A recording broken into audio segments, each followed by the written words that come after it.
Welcome to Diplomat Sofa. My name is Vladimir Radunovic. I'll be here on behalf of DiploFoundation as your host. And I have a great privilege to introduce my today's guest, Ambassador Asoke Mukerji. Ambassador Mukerji is a former Indian ambassador. He served, among others, as a permanent representative of India to the United Nations in New York, a senior fellow at Diplo as well. But he has also a particular experience with the Sustainable Development Goals process and the Agenda 2030 negotiations. He initiated the first international cyber dialogues with the US, UK, Russian Federation, Japan, and the EU on behalf of India. Ambassador Mukerji, welcome and thank you for joining.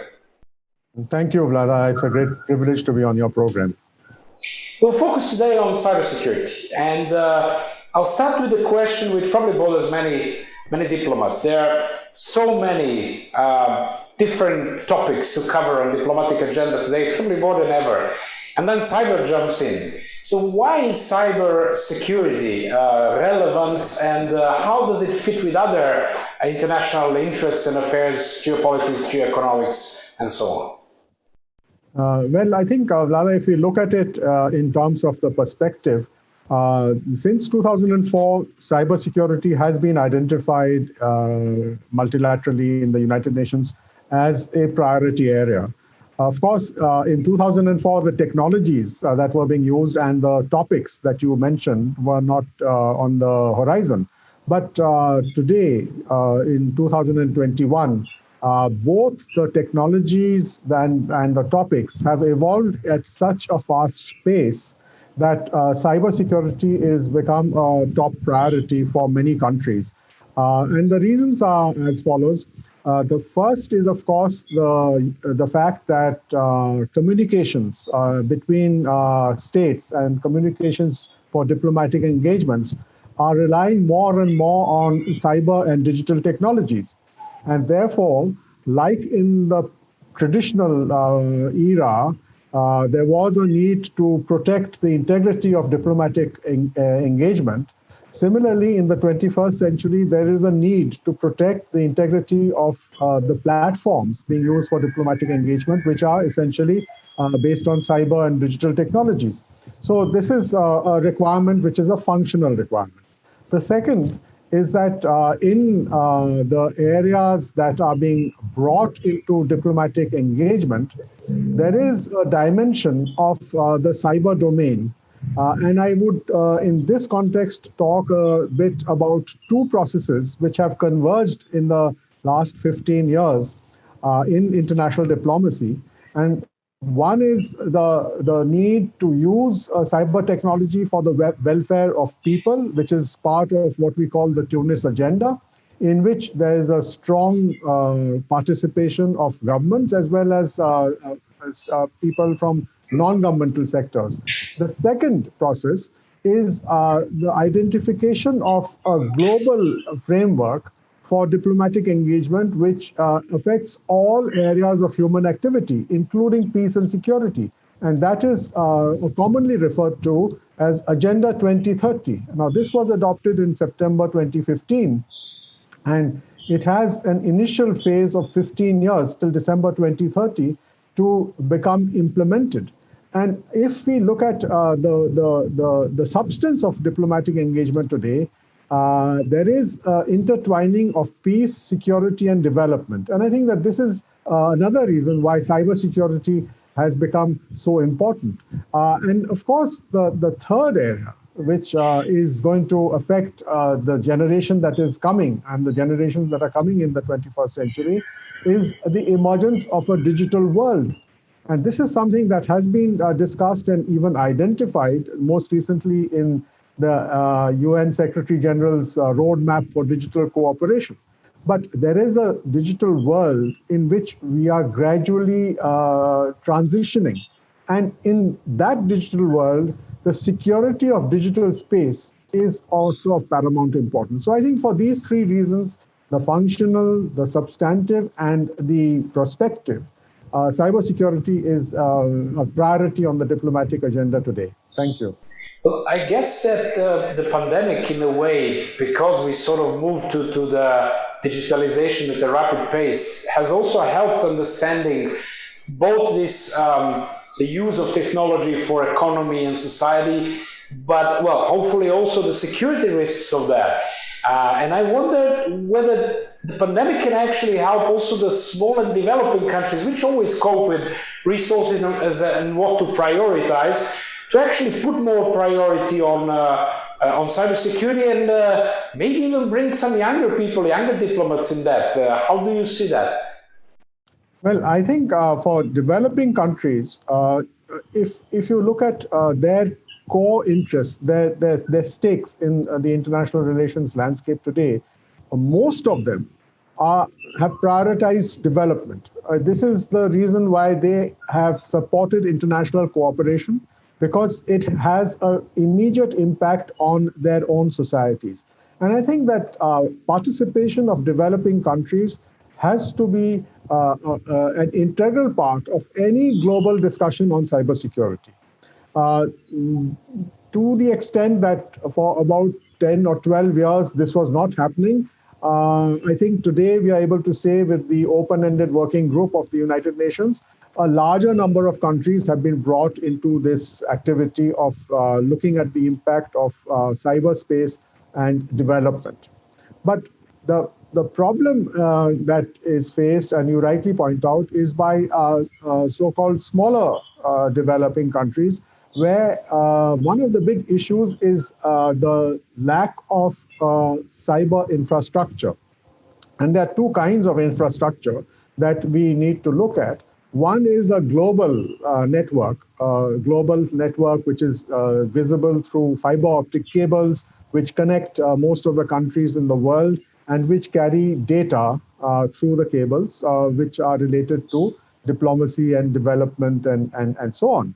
The second is the infrastructure of the populations. And it is in this area that I think we need to see a lot more happening, because without providing skills to the populations, especially of smaller developing countries, we run the risk of making them miss the kind of advance that is taking place globally, which is led by the countries of the OECD, and they are moving with technologies. They are moving on how to use technologies, while a lot of countries who are not part of this organization of economic cooperation, the OECD, are already behind the curve.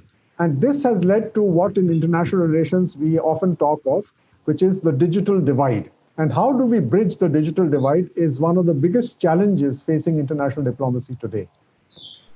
You mentioned the important role of the developed countries, and if we wish, the big countries which are driving most of these things. And in the cybersecurity area, we had this previous agreement of group of governmental experts in 2013 and 15, which is smaller number of countries, still the most important ones, the big ones, but also some others. But now we have also the agreement of the Open-Ended Working Group that you mentioned, which basically is a consensus of all the UN countries, and it has been adopted within the United Nations.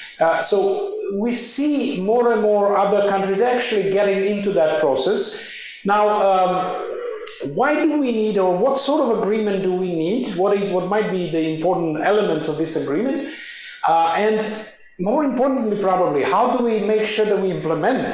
Because we see so many agreements, and even the international law in many cases, which even when it's clear, it's not fully implemented. So how do we cope with that? And again, what is the role of developing countries when it comes to cybersecurity aspect of discussions? Well, I think rather the first point we need to acknowledge and act on is that the work that has been done so far, including by the Open-Ended Working Group, is limited in scope to just disarmament issues. We need to find a way to bring development issues and human rights issues into this matrix. Because unless we bring the other two pillars of the multilateral system into this matrix, we will be creating a one-legged stool, which will not be stable. So therefore, I think that what we need to do is to use the platform that we now have of outcome of the Open-Ended Working Group to initiate a process in the UN General Assembly And that process will have to identify, like the open-ended working group identified, the core issues for the socioeconomic pillar of which is dominated by sustainable development and by the human rights pillar, because there are issues of, for example, privacy of personal data, privacy of consumer data. These issues have to be also brought into the picture. And I think that it's only the UN General Assembly which can begin this discussion with the objective of creating a framework, an international framework. This is something that I believe we must start today, because we cannot keep postponing this issue for much longer, because the nature of the technology is such that the technology will leave diplomacy behind if we wait for too long. And that brings me to a question that how do we actually bridge this gap between a very fast pace of development of technology and this very slow indeed diplomatic processes? That is one of the main criticism about coming up to any sort of a maybe future global treaty or whatever, a global mechanism, because it may take 10 or more years to actually come up to some agreement, and by that time maybe some of the issues will look completely differently and the technologies would be different. How do we reconcile these two paces? Well, I think that we should draw upon the experience we have in the multilateral world. First, we should agree on a framework convention. Like, for example, I can point to the United Nations Framework Convention on Climate Change. So that is a framework convention, a global convention, which contains the core principles and issues. And I think that for the cyber domain, especially for issues like cybersecurity, we need to put these principles and these points into the global framework convention. We can draw upon the work done by the governmental group of experts or the recommendations of the open-ended working group and the other points that I mentioned about socioeconomic development and human rights, and put together a framework of principles on the basis of which we can address how to reconcile technology and diplomacy. Under the framework convention, we would have the scope for upgrading and updating the issues as they are thrown up by the advances of technology. For example, in 2015, none of us involved in these issues were looking at artificial intelligence. And yet today, artificial intelligence is one of the biggest issues in this world of the digital world that we are entering into. The second point is that we must build upon our experience of involving other stakeholders apart from governments, because the era of just purely government-led process has gone. In the world of cyberspace, we cannot, as government, look at governments as the drivers of the process. The governments have to participate and negotiate, but the inputs for their negotiations will have to come from other stakeholders, as we call them. And in this, I think the role of businesses, the role of academia, and the role of civil society, these three components are of critical importance. Businesses identify and can bring to the table the new technologies that they are applying. Academia conceptualizes the technologies and therefore has a place at the table. And civil society is the place where these technologies and business practices are actually impacted upon. So civil society can bring its own concerns. Now, this is a multiple stakeholder structure, which I think needs to be followed. But we need to have an agreement that this is the approach that we will take. Now, we looked at this structure first with the Tunis Agenda from 2005 onwards, then with the Sustainable Development Goal implementation process, which has been going on for 5 years. And I think now we have a very clear idea. Governments are now more comfortable to deal with multiple stakeholder participation. But without multiple stakeholder participation, I think we cannot respond to the way cyber technologies are changing the world we live in and throwing up issues for the diplomacy that is required to regulate and to make this world that we are living in more secure and more involved and responsive. Thank you. One interesting bit is, and you mentioned the involvement of stakeholders. We have seen, for instance, in the Openended working group that there was something that was particularly praised was actually the involvement of other stakeholders through these informal consultations and specific gathering of governments and other stakeholders. Yet it seems like in the drafts of how this process would continue in future, we don't have it clearly set that this sort of a multi-stakeholder process should somehow continue and how it should look like. And the main questions sometimes are, this difference between the roles where the governments undoubtedly have the role to decide and in a way bring decisions, while probably the others have the role to shape these decisions. Now, I wonder from the experiences of other processes you've participated in, such as sustainable development and environment that you mentioned, what are the particular roles, you mentioned some, of these stakeholders and how to reconcile these functions of diplomats and governments and their own functions, not only in shaping, but also and certainly in providing a context, but also in implementation of any possible agreement? Well, I think that this is a very valid point, and I would like to make two kinds of responses. The first one is a more general response, which is that all stakeholders are not equally empowered. I saw it in the negotiations on sustainable development, where we had very few representatives of businesses, especially from developing countries. And it was essentially driven by businesses from industrialized countries who were involved in discussing the goals that were identified and even the targets of those goals. So we need, therefore, to have an awareness and to act on how to empower stakeholders from non-industrialized developing countries. So that's a very important point, because otherwise this is going to arouse more controversy than it will settle. The second point, and to answer your question, I can give you two examples. One is when we were negotiating the high-level review of the Tunis agenda in December 2015. You will remember that in the Tunis agenda, there has been a strong support for a multiple or multi-stakeholder approach. And the Internet Governance Forum, which was set up under the Tunis agenda, follows the multi-stakeholder model. In fact, there was a lot of discussion, and eventually there was a lot of publicity given to the fact that this is the multiple stakeholder process which will be acceptable to a large number of societies and countries in the world.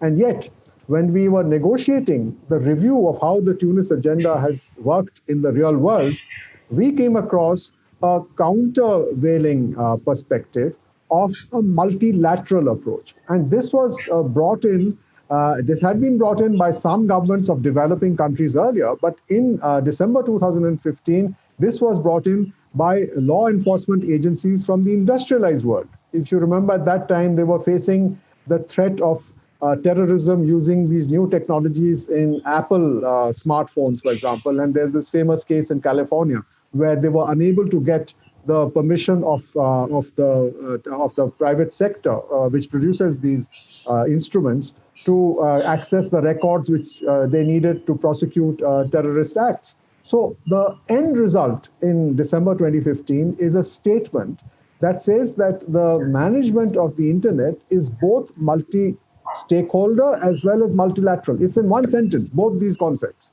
And many people ask me, what does this mean? And I said that this means that both governments and non-governments have agreed that they need to sit and cooperate together, that it's not going to be exclusively dominated by the corporate sector, nor is it going to be exclusively dominated by the government.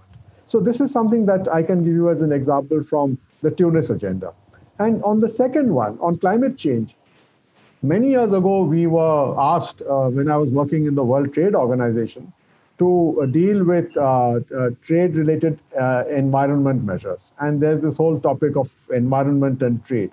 And this is something that is a part of the United Nations negotiations as well. There are so many conventions on environmental issues which require governments to take into account environmental protection while moving on political and social and trade policies. But I remember here again an important lesson, and that is that if, for example, we are not able to understand the technical aspects or the dimensions of how environmental measures can protect the environment and yet also protect livelihoods, then we end up with a situation in which there's confrontation. So the outcome of this dynamic of protecting the environment and protecting livelihoods eventually resulted in the negotiations on sustainable development, because sustainable development seeks to reconcile protecting the environment as well as protecting livelihoods. And I think that this is the approach which again shows you that we need to have the perspectives of both sides or more than two sides in the approach that we agree on to take things forward. And if we look at the way this has worked on the ground, in these last 6 years, there have been annual reports, both in the United Nations for Sustainable Development as well as under the Paris Agreement on Climate Change. These are voluntary national reports which have been put to these two bodies. And both these processes show that on the ground, many governments have accepted that this is the implementation of these commitments is a all of society approach. It is not only led by the government, or it's not only led by one stakeholder, which is the corporates. It is an all of society approach, and that makes it viable and sustainable. So I think this is the experience that we've gone through, and probably for the digital world that we have to address, this is the experience that will be relevant. I think it is really precious to learn from the experiences of other processes also for the cybersecurity. Thank you, Ambassador, for these reflections. I want to look into the how question. So if we say that inevitably the other stakeholders have a strong role to play in the whole process, what is the kind of approach they should take? What should they learn? I mean, the businesses and the civil society and the technical community, what are those things that they should learn to be able to more efficiently contribute to the processes? And then what are the specific ways they can do it? Certainly participating in global meetings and negotiations where it is possible, but maybe even more supporting their own governments, and then vice versa, the governments inviting them to play as a team behind the table, right? So what should they learn to be more capable and skilled to actually work together with diplomats and understand the processes? Well, I think here there are three things that I would look to. The first is that any participant, whether government or non-government, should understand the framework within which the negotiations or the discussions are taking place. Very often these discussions or negotiations take place as a result of a mandate. And a mandate is normally negotiated so far between states containing formulations which are actually compromises between the points of view of different participating states, governments. So if a non-governmental participant enters the room, the first job is for that non-governmental participant to understand what is the meaning of the mandate. And I think that's very important, because unless we understand, for example, how sustainable development came about, we will never understand how to move within the framework of sustainable development. And in the concept of sustainable development, there is this process of which began in 1964, led by developing countries which wanted, if you remember, the new international economic order with accelerated industrialization, and the counter process which began in 1972 in Stockholm of environmental protection. And it was the merging of accelerated industrial development and protection of environment which created the 1992 concept and mandate of sustainable development, which was adopted by the Rio Summit in 1992. So this is something that needs to be understood by the participants in the room. The second point is the culture of negotiations. And I think that here it's important to understand that in a diplomatic negotiation, there is always a successful diplomatic negotiation always creates space and flexibility for compromises. So therefore, there is no winner-take-all approach. no diplomatic negotiation is successful if it adopts only one point of view. And therefore, a participant who comes from outside government will have to understand this and tailor their own expectations from why they are participating in these negotiations with that perspective, that they must have fallback positions. And the third point, which is very important in international negotiations, is the culture of negotiations. Now, this is something that we teach in our courses in Diplo, I know, but this is important for people who come from outside governments to understand that there's a culture of negotiations which looks into the specifics of how societies respond to suggestions. For example, a cut and dried approach is more acceptable in societies that are dominated by a legal approach, whereas a give and take approach is dominated in societies which are trading societies. Then you have societies in which there is the sense of face or prestige, which is linked with the outcome. For example, if you are to propose something to a negotiator who comes from a culture where to be seen as having given up on their issue is something that is not acceptable in their social framework, then you have to find a way of packaging that outcome, which will allow them to claim what is often called in international negotiations a win-win situation. So this is the culture of negotiation, which is very important for participants to understand. And of course, behind all these three is the big issue of how to make, how to develop capacities. Because I think the biggest problem in the negotiating rooms is, whether it's bilateral or multilateral, is the point about capacity. If the capacities are not developed, then the negotiations cannot be sustained and cannot succeed. Thank you. You mentioned capacities and well, basically this institutional culture in a way, which is completely different in many ways between diplomats and businesses and civil society. One way or one side of that coin is for non-diplomats to try to be, well, maybe even more patient with diplomatic processes, which definitely take time for the reasons that you mentioned. Also with this approach of making all the parties equally unhappy at the end of the negotiations in a way. But I guess there is another side of the coin, which is how to make diplomats better understand the cultures of businesses, civil society, in order to be able to communicate with them. So again, putting ourselves in the shoes of non-diplomats, but yet you're using your experience as a diplomat, how can the non-diplomats make diplomats learn more about their own culture and these differences and bridge them, and certainly through the dialogue, through experience, probably through capacity building, which is combining participants as in Diplo's courses. But any tips and tricks for that? Well, I think, Vlada, the best example I can give you is through my own experience. When I was negotiating in the World Trade Organization, we started implementing a very ambitious area called trade and services. In 1995, trade and services was completely outside. Nobody knew much about trade and services except banking. And that was the extent of knowledge. Now, we were asked to negotiate liberalization of access to markets for accountants. And it's called accountancy services.